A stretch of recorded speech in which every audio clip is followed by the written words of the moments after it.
नमस्कार साथियों, आप सबका पुनः स्वागत है श्रद्धा एस्ट्रो ज्योतिष में। आज हम लोग कवर करने वाले हैं तुला लग्न की कुंडली में यदि शुक्र तृतीय भाव में बैठे हैं तो क्या फल है। हम ये भी कह सकते हैं तुला लग्न की कुंडली में धनु राशि का शुक्र किस प्रकार का फल देता है। इससे पहले हम लोग सूर्य से लेकर बृहस्पति तक कंप्लीट वीडियो रिकॉर्डिंग चैनल पर अपलोड कर चुके हैं।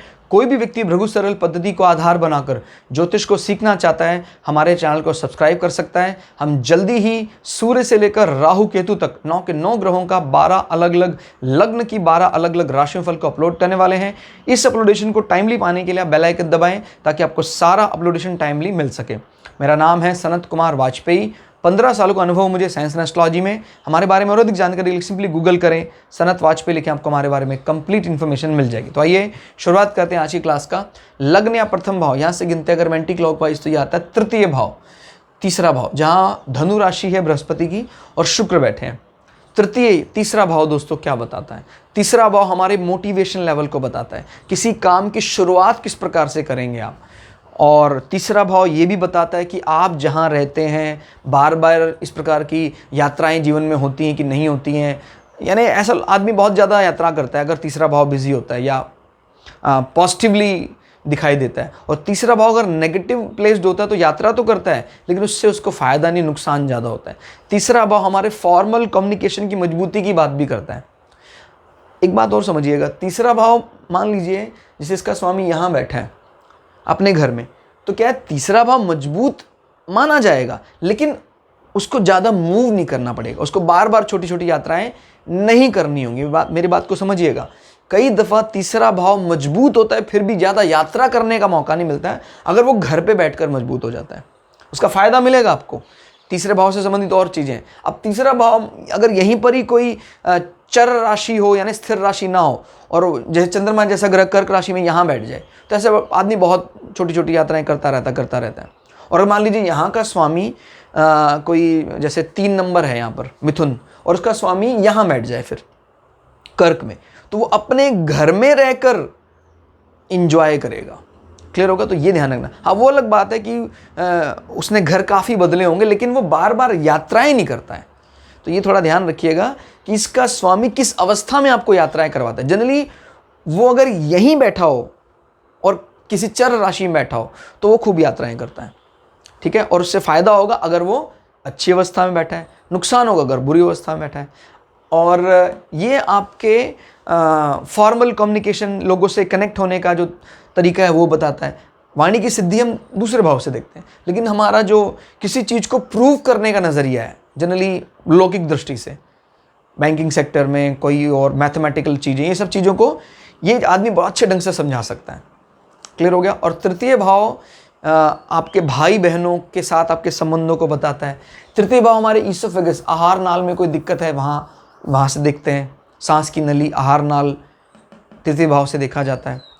अब तृतीय भाव में फिलहाल धनु राशि पड़ रही है। धनु राशि बृहस्पति की क्षत्रिय राशि है, अग्नि तत्व प्रधान क्षत्रिय राशि। तो ये लोग अपने फॉर्मल कम्युनिकेशन को लेकर सही को सही, गलत को गलत कहने का मादा रखते हैं। ये कोई मतलब मादा मतलब लड़ाई नहीं करेंगे लेकिन ये बृहस्पति के उस राजगुरु की तरह यानी किसी राज दरबार में कार्य करने वाला राजपुरोहित उसकी तरह बर्ताव करते हैं। बृहस्पति अच्छा होना चाहिए तो आपको इसका फायदा मिलेगा। शुक्र बृहस्पति की काफ़ी रिस्पेक्ट करते हैं लेकिन शुक्र को इस राशि की बजाय ये राशि ज़्यादा पसंद है। बृहस्पति मीन राशि सबसे ज़्यादा पसंद है शुक्र को। बट फिर भी तीसरे भाव में भी अग्नि तत्व संबंधित शुक्र के पास कोई टैलेंट नहीं है, फिर भी ये सपोर्ट करने का काम जो भी इनके पास से करेंगे। ऐसे व्यक्तियों का मन, मस्तिष्क, बुद्धि सब किस पे लगा रहता है? उनके काम की इनिशिएटिव के बारे में सोचते रहते हैं, किस प्रकार से इनिशिएटिव लिए जाएं। अब मैंने सोचते रहते हैं शब्द क्यों इस्तेमाल किया? क्योंकि फुल सपोर्ट नहीं है। बृहस्पति शुक्र को पसंद नहीं करते, कहीं बृहस्पति बैठ जाए तो फिर शुक्र कमज़ोर हो जाते हैं। क्लियर हो गया? इसलिए मैंने बोला है विचार करते हैं, ऐसे लोग विचार ज़्यादा करते हैं, कार्य थोड़ा कम करते हैं, ठीक है।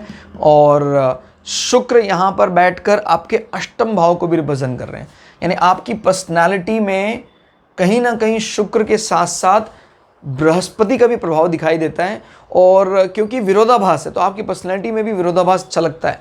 एक तो होता है भी प्योर, जैसे आप हैं वैसे हैं। अभी क्या है, शुक्र बैठे हैं बृहस्पति की अग्नि तत्व राशि में, तो वो अपना गुण इनको देते हैं, इनसे गुण थोड़ा ले भी लेते हैं। तो आप लोग आपको एक्सेप्ट करते हैं भाई, एक बड़े ज़्यादा दिल से बोलने वाले, अच्छी प्रेम वाली बात करने वाले। और जब आप धर्मपरायण और बृहस्पति के उस सही को सही, गलत को गलत होने वाली बात बोलते हैं, तो लोग इस चीज़ को ज़्यादा स्वीकार नहीं करते हैं। तो आपको अपनी पर्सनैलिटी पे ज़्यादा रहना चाहिए, तो सोसाइटी उसको एक्सेप्ट करती है। अब चाहे दूसरी बात ज़्यादा अच्छी भी आपने बोली, मेरी बात को समझिएगा, जो मेरा है वो मेरा ही है, जो उसका है वो उसका, चाहे वो कितना भी अच्छा, वो मेरा नहीं हो सकता है। तो आपका क्या है? शुक्र। बृहस्पति कितना ही अच्छा है, आपका लग्न तो शुक्र ही है, इसको स्वीकार करना पड़ेगा आपको। और शुक्र यहाँ बैठकर 7वीं दृष्टि से आपके पिता को भाव को देख रहे हैं, तो पिता के भाव का स्वामी मिथुन है। जो भी पर्सनालिटी है, इनके पिता का जो स्वभाव होता है मिथुन की तरह, सोसाइटी के साथ मिलकर चलना और थोड़ा हास्य विनोद पसंद करना, क्योंकि ये बुद्ध की रोमांटिक फेस कही जाती है मिथुन राशि। उसमें शुक्र का ऐड ऑन, यानी उनको कलाकार भी बनाता है, कलाओं का अच्छा जानकार, संगीत, विद्या, इन सब चीज़ों में प्रवीणता देता है इनको। और शुक्र जिस हाउस में बैठे हैं उस हाउस से संबंधित विषय को भी ट्रांसफ़र करेंगे। फिर ऐसे लोगों को धर्म परायण होने का भी, यानी कहीं ना कहीं पिता को और ज़्यादा विवेक शक्ति देने में, धर्मपरायण, आपके भाई बहन और आपकी वाणी उनको काफ़ी ज़्यादा ये चीज़ें ऐड ऑन करती हैं उनमें, पिता में और ज़्यादा सीखने को, पिता को लगता है इस व्यक्ति से बात सीखनी चाहिए। स्पेशली आपके छोटे भाई बहनों का भाव है, तो वहाँ से वो चीज़ें यहाँ ट्रांसफ़र कर रहा है। और भाग्य भाव है, तो निश्चित तौर पर आपके भाग्य को बढ़ाएगा ही, क्योंकि बुध शुक्र के मित्र माने जाते हैं। फिर हम बात करते हैं अष्टम भाव से संबंधित।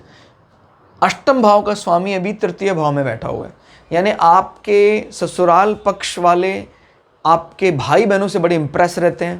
क्लियर हो गया? वहीं बैठा हुआ है। और ससुराल के साथ साथ अष्टम भाव आपके आयु को भी रिप्रेजेंट करता है। तो आयु में इस प्रकार का, मतलब कभी कभी बृहस्पति की दशा में शुक्र की दशा, अंतर्दशा चलती है, तो आपको कभी कभार गले संबंधी कष्ट हो सकते हैं, ईसोफेगस में दिक्कत आ सकती है, क्योंकि ये फुल सपोर्ट में नहीं बैठा है।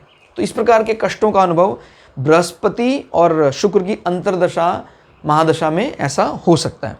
और फिर भी लेकिन ये ग्रह कोई, मतलब जैसे मंगल, शनि, राहु, केतु उस प्रकार के नहीं है, वो तामसिक प्रवृत्ति, तो एक्सट्रीम लेवल पर कुछ भी नहीं लेकर जाते हैं, वो एक्सेप्टेबल रहता है। अब अष्टम से कितना ये देखते हैं अभी, 7, 8, 8वें से 8वां, यानी 8वें के रहस्यों को खोलने में मुख्य रूप से आपका 3य भाव बड़ी मदद करेगा। यानी 8वें घर से संबंधित फायदों को ओपन करने में हो सकता है आपके छोटे भाई बहन इस प्रकार के कोई मेंटर आपको प्रोवाइड करें, जो आपको अकल्ट की तरफ अट्रैक्ट करें, और आपको कोई सडन छुपा हुआ या रहस्यमय धन, इस प्रकार की चीज़ों में आपके, क्योंकि ये बताता है आपकी वाणी और ये बताता है डेथ इंश्योरेंस, गुप्त धन, तो कहीं ना कहीं इसका लिंकअप बन रहा है अपने से अष्टम होकर। तो आपको अपने वाणी का उपयोग करना चाहिए अपने 8वें घर को इम्प्रूव करने के लिए। अगर कोई इस प्रकार का, कोई आप कहीं इस प्रकार की प्रेजेंटेशन देते हैं, तो 8वें भाव को बड़ा बल मिलता है जागृत करने के लिए। ये लोग कई दफ़ा कुछ ऐसी बातें बोल देते हैं जो इनको स्वयं भी नहीं पता होती हैं, जब बोलते तब डिलीवर हो जाती हैं। तो इस प्रकार की बातें, हालांकि दैवीय गुण तो 2य भाव देता है, बट फिर भी 3रे भाव को भी वाणी से ही देखा जाता है। तो फॉर्मल कम्युनिकेशन में भी अकल्ट संबंधी कई विषय ये लोग इन्वॉल्व कर लेते हैं, जिससे इनके कई कार्य बन जाते हैं। तो ऐसे लोगों को इंश्योरेंस, कम्युनिकेशन ऐड करना चाहिए। यानी अगर ये अपने प्रोफेशन में कहीं इसका डायरेक्टली इनडायरेक्टली संबंध दिखा रहा है आपके कर्म क्षेत्र का और आय भाव का, तो इसको ज़रूर इन्वॉल्व करना चाहिए, यहाँ से भी फ़ायदा आने लग जाएगा। क्लियर हो गया?